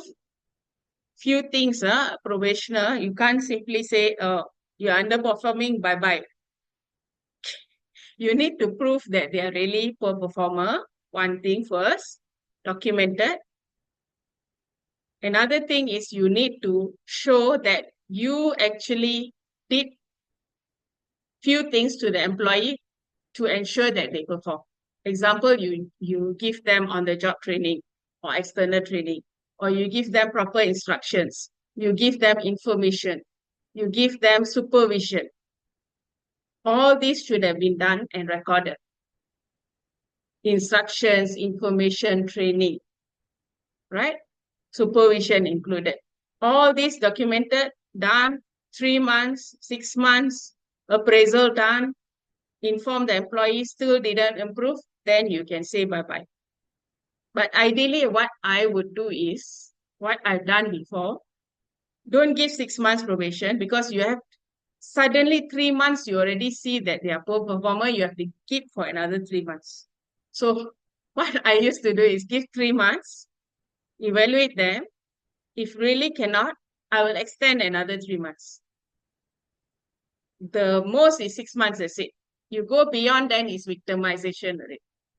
So the most 6 months, 3, renew another 3 months. Then you also show, let's the employee goes to the labor department, you also show the labor officer that you have done your best, that you even given them a chance for another 3 months. It happened to me. One employee went to labor department, so which I extended another 3 months. Then the case was thrown out because I had all the documentation. All right. So ideally you do that.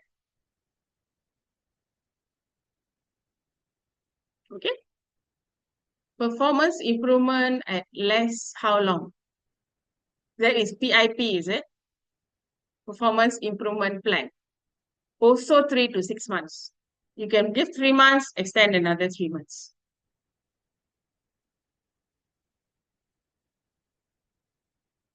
Okay? Okay? We will move on. We have to be fast because we only have 20 minutes to go. So the last one is employment of foreign workers. So this one, I'll just touch some of it because a lot of it is in other acts. Employment Act mentioned few of it. Right. So employer is required to obtain prior approval from DG before employing a foreign employee. So approval need to be get from Director General of Labor, need to write in, right? Failure to do so again is an offense, can be fined and also go to prison, right? Previously, the act required employers to furnish the DG with particulars within 14 days of employment. So last time they employ, then they just give the information to DG. Now cannot. Now you must get the approval from DG, then only employ. Section 60K says that. And then the employer shall, within 30 days of termination, let's say you're going to terminate the foreign employee, within 30 days must inform the DG of the termination and the employment pass has expired or the employee is repatriated or deported. Must inform if any of this case. First one terminated, you don't want anymore. Second one, their pass is expired. Third one, they are going back already. They want to go back. Okay.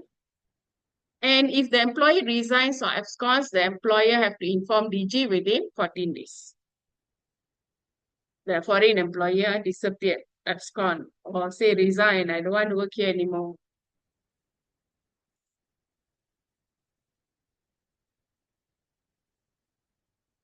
Employers are required to notify the immigration of absconded cases and must provide the following documentation. All right, identification, which is the copy of passport, copy of foreign work or company. This is company's identification. Whoever is doing their IC. Foreign worker absconded form, there's a form to fill up, and valid police report. So once they run away, you must make a police report, then only go to immigration. So many parties involved. This one is DG. Then here, immigration, police also. Have to run everywhere. Okay, so that's all on the foreign workers. Let's go to the questions. PIP 1 month can consider. PIP 1 month is you can't really evaluate person in 1 month. I would say don't do. It's not in the act, of course, but I would say ideally 3 months. Most companies will do 3 months. Okay, right.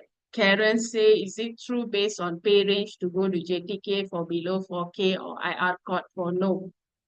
Employment Act now covers all categories of employee regardless of wages. So all category from your top person, as long as they are employee, they can go to JTK to complain. IR, as I said, is only for termination cases and union problems. Dispute with union, that's it.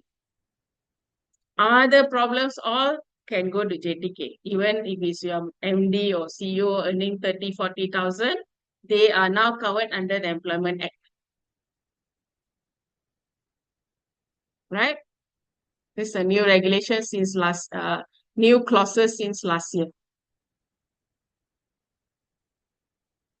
Okay, Fazila asks, if the staff with salary 6K under fixed term contract, 3 years having poor performance, with warning letter show cause, now we want to end his contract. It's already reached 3 years. Shall we pay him the termination benefit? Contract ending, you don't need to pay termination benefit. It's contract end lah. Actually, it's not termination. So let's say the contract end 31st December, you say, okay, your contract is coming to an end. On the last day, please return all the company properties. That's it. Give a letter to confirm. It's not termination. So no need to pay any benefits. Okay.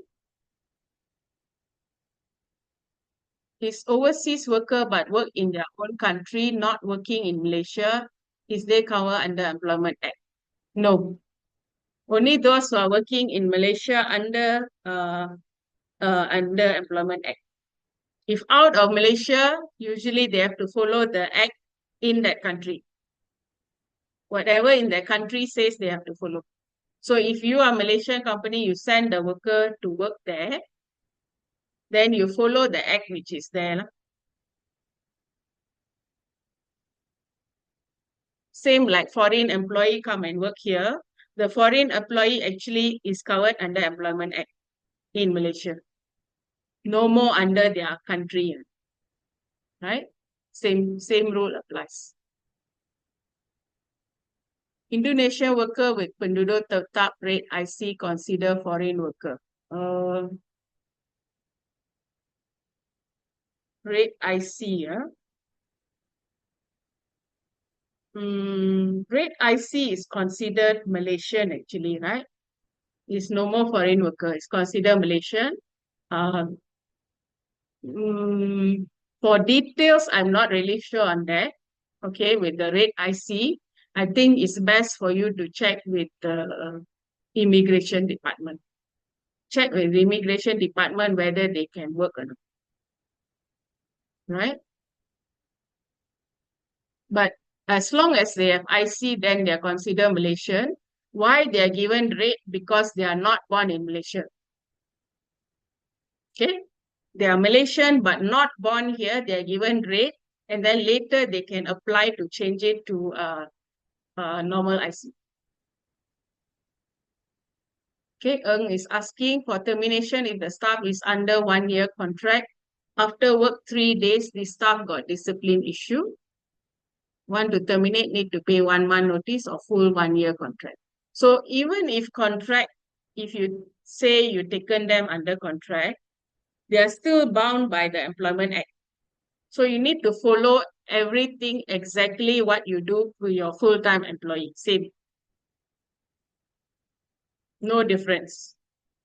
Whatever, how you will treat your full-time employee, you treat the contract worker. Okay, got discipline issue, you take disciplinary action, and then if give show cause letter not satisfactory, then you do a domestic inquiry.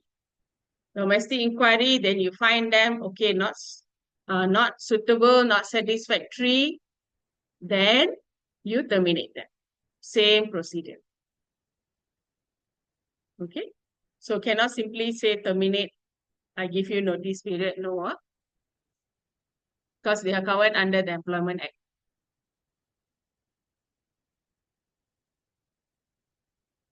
Okay. All right, somebody answered. Malaysia PR can work as normal. PR number same as IC. Okay, rate IC, yeah. Okay, Karen asked, contract end but employer no action. Employee still work as usual. Another 3 months after HR asked to resign for not perform, can employee go to JTK? Okay, so the Employment Act says express or implied. When you give work to someone, written, express or implied. So here in this case, I see if they continue to work and the company continue to pay them, it's considered, it's expressed that and implied they are working. They are already your employee. So you need to again follow the same procedure.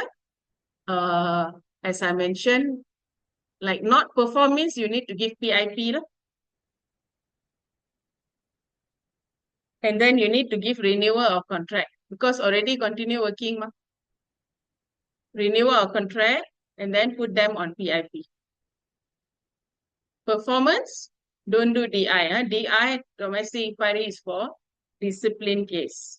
Performance issue, you issue PIP. And you monitor them from there.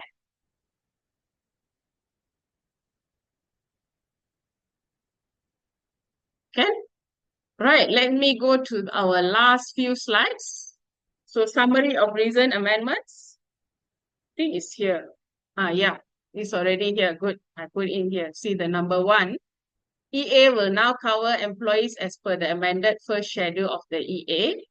All clauses in the Act apply to the above mentioned except the following. If wages exceed 4,000 a month, the following clauses does not apply.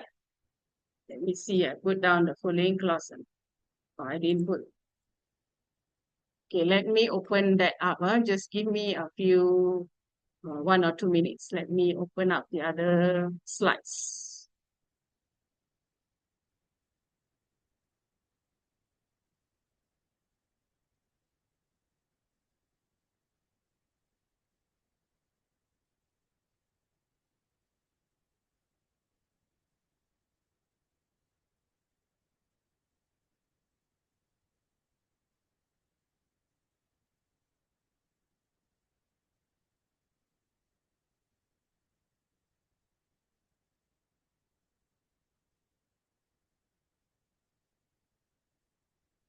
Okay, so this was my earlier slides.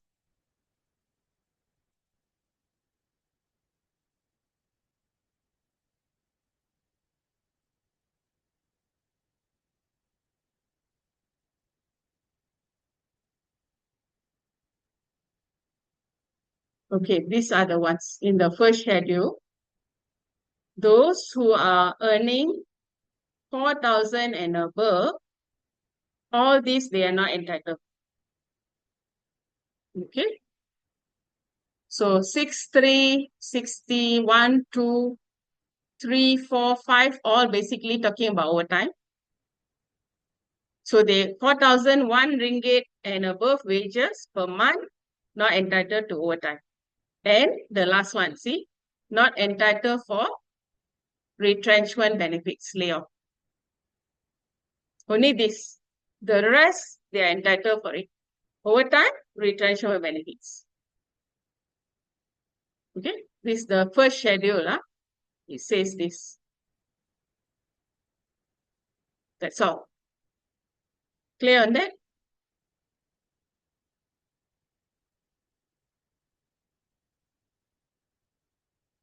Whether technical worker or manual worker, now no distinction. The previous Employment Act, they had distinction, right? Manual worker different, wages 2,000 and below different. Now all same, except 4,001 above, if whatever worker, as long as wages 4,001, they're not entitled. So company, you yourself can give them. It's up to the company. Ideally, like I said, best practices are, ideally, give them some sort of overtime, right? But you don't have to give them the same rate. You can give them a different formula, different rate. But don't follow this formula, which is in the Employment Act, because they are not entitled for it. Okay? Okay, I come back to this, the summary of the amendments. So number 2, a contract for an apprentice shall be minimum of 6 months and maximum of 24 months. Wages shall be paid via a financial institution, which is a bank. And then number 4, an employee shall be paid according to the below formula if they didn't complete a full month's work. Monthly wages divide by number of days in the month. Like now, October means wages divide by 31, then times how many days they worked. 5, maternity leave is increased to 98 days. 6, paid sick leave and paid hospitalization are now separate. 7 days paternity leave for male employees. Hours of work shall be 45 hours per week. And there's introduction of flexible work arrangement, FWE. So this is in a summary the recent amendments which are important and major to know. Right? So next steps, you need to take action. And this one is for your reflection. Any other questions?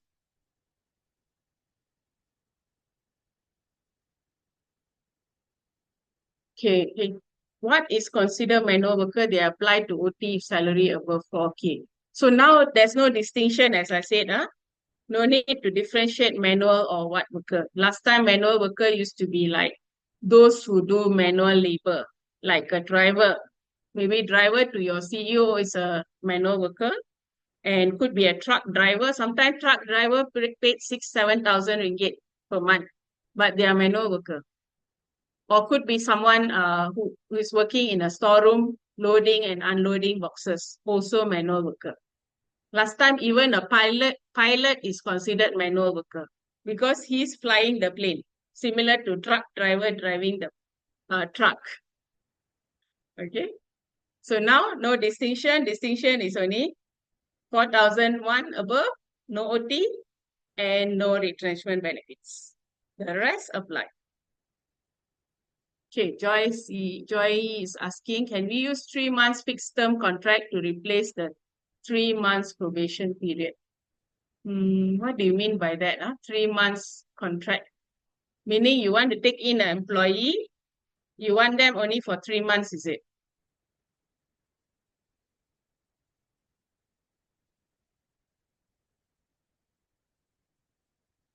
Joy, need to clarify on that, yeah?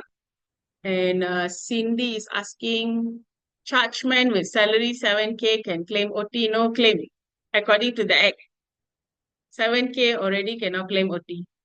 4,001 already cannot claim. So now 7K.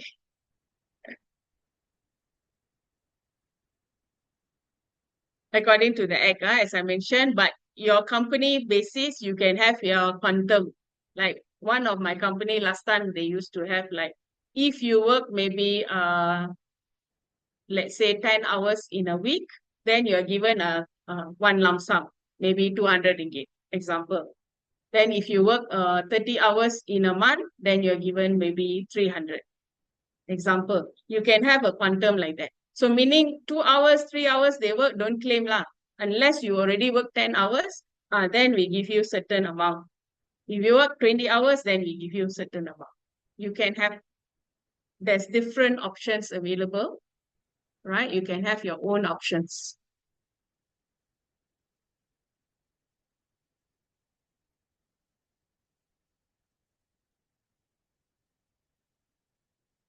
Okay, Joey is saying, I hire an employee under 3 months fixed term contract. If their performance is good, we provide them a letter of employment without having to go through. If they're agreeable, that can be arranged. Because you're just giving them a 3 months contract, can. So they also understand, 3 months, my contract will end. That can be done.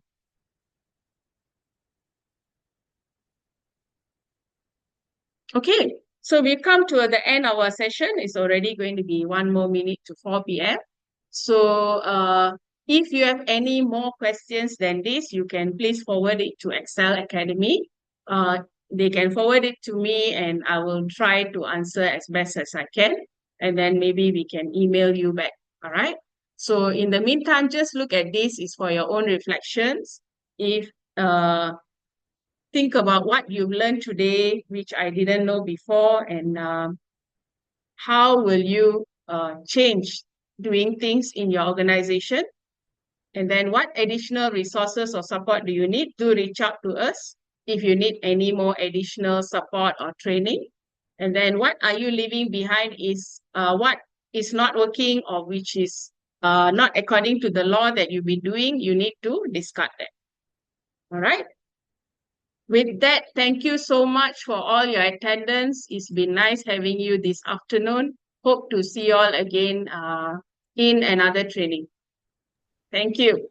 Over to you, Husnina. you. Thank you, Ms. Carol, for the excellent presentation on the second part of Introduction to the Employment Act for HR Personnel. So as this session is ending, to all participants regarding your certificates, we are pleased to inform you that your attendance has been recorded and your course status will be marked as completed after this session. You will also receive your e-certificate through the NTW portal upon successful completion of the TEE assessment. The certificate can be generated from the applied course section of your individual profile. As for the video recording of this session, it will also be available on our YouTube channel at Sal Academy Malaysia by tomorrow, so feel free to check it out. So before we end this session, let us take a look at the public training offered where we focus more on IT and digital marketing courses. As for now, we do not have any public training for HR topics, but if you are interested to learn more, we can arrange and conduct in-house training for your company. So for our upcoming training sessions, we have